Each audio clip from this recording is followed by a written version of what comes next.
Good morning, dear student. I hope you are well and fine.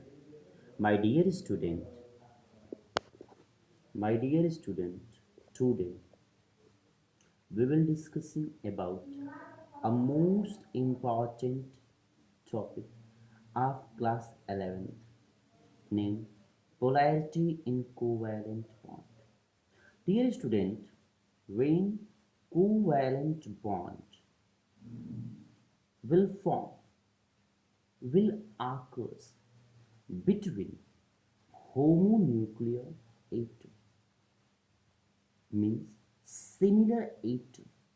That time bond will be pure covalent bond because both similar atom have a similar character. Whereas when bond formation will occurs between heteronuclear atom means between different atom where one will be more electropositive, other will be more electronegative. That time, covalent bond carried ionic character. It will called polarity of covalent.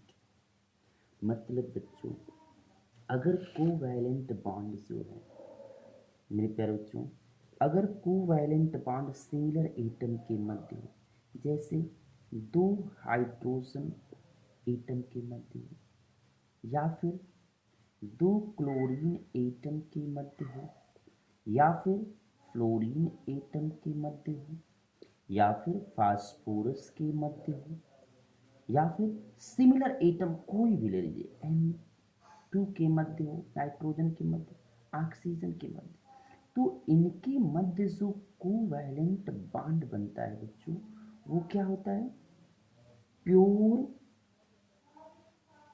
Covalent bond होता है क्या होता है बच्चों pure covalent bond होता है क्यों pure covalent bond होता है क्योंकि इनमें दोनों जो एटम जिनके मध्य कोवैलेंट बॉन्ड बना है बच्चों वह सिमिलर एटम के हैं सिमिलर कैरेक्टर के हैं तो दोनों इलेक्ट्रॉनों को क्या करेंगे अपनी तरफ बराबर मात्रा में रखेंगे बराबर कॉन्सेंट्रेशन में रखेंगे इससे किसी पर किसी भी प्रकार का चार्ज क्या होगा चार्ज नहीं एराइज होगा नहीं उत्पन्न होगा और कोवैलेंट बॉन्ड क्या होगा प्योर होगा लेकिन बच्चों अगर वही कोवैलेंट बॉन्ड डिसिमिलर एटम के मध्य जैसे HCl के मध्य कोवैलेंट बॉन्ड बन गया अब क्या होगा बच्चों देखिए यह दोनों एटम अलग अलग कैरेक्टर के हैं एक इलेक्ट्रोपॉजिटिव है और क्लोरीन क्या है बच्चों इलेक्ट्रोनिगेटिव है क्या है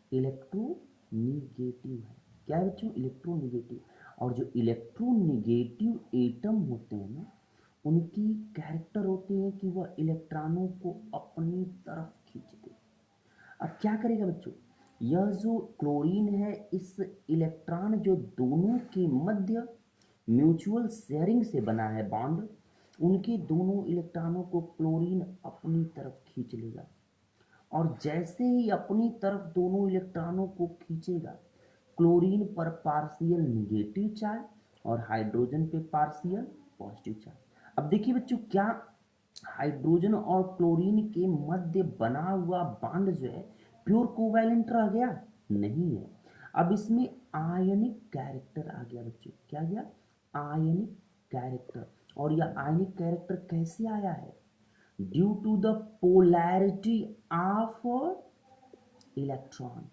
due to the pulled shared pair electron by one electronegative chlorine atom इसे ही क्या कहते हैं बच्चों यानी कोवैलेंट बॉन्ड में आयनिक कैरेक्टर का आना ही कहलाता है आपका what polarity of covalent bond एक और एग्जांपल देख लीजिए बच्चों इन NH3 देख लीजिए इन NH3 में क्या है बच्चों नाइट्रोजन जो है वह हाइड्रोजन से जुड़ा किससे जुड़ा बच्चों हाइड्रोजन से अब देखिए ये तीन हाइड्रोजन क्या है इलेक्ट्रोपॉजिटिव और नाइट्रोजन की प्रवृत्ति क्या है बच्चों इलेक्ट्रोनिगेटिव है क्या है बच्चों इलेक्ट्रोनिगेटिव एटम है अब ये क्या करेगा नाइट्रोजन जो शेयर्ड पेयर इलेक्ट्रॉन है उनको अपनी तरफ खींचेगा।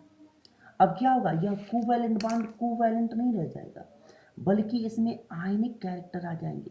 यानी इस नाइट्रोजन पे पार्शियल 3 निगेटिव चार्ज, इस पर पार्शियल पॉजिटिव, इस पर पार्शियल पॉजिटिव, इस पर पार्शियल पॉजिटिव। इस फिनोमिना को क्या कहते हैं बच्चों, polarity of covalent bond. Means when covalent bond will form between dissimilar atom, different type of atom, in which one will be more electronegative, other will be more electropositive.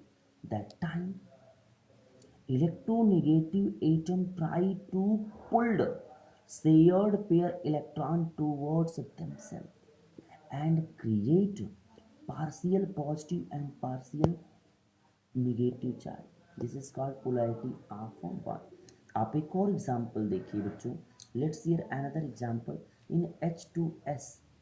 in H2S S linked with the two hydrogen, here sulfur is more electronegative in nature। तो क्या करेगा sulphur, sulphur pulled shared pair electron towards himself. and what will be now structure HSH, it will be sulfur get two negative charge and a two positive charge. This is called a polarity of covalent bond. I hope you are well understood. Thank you.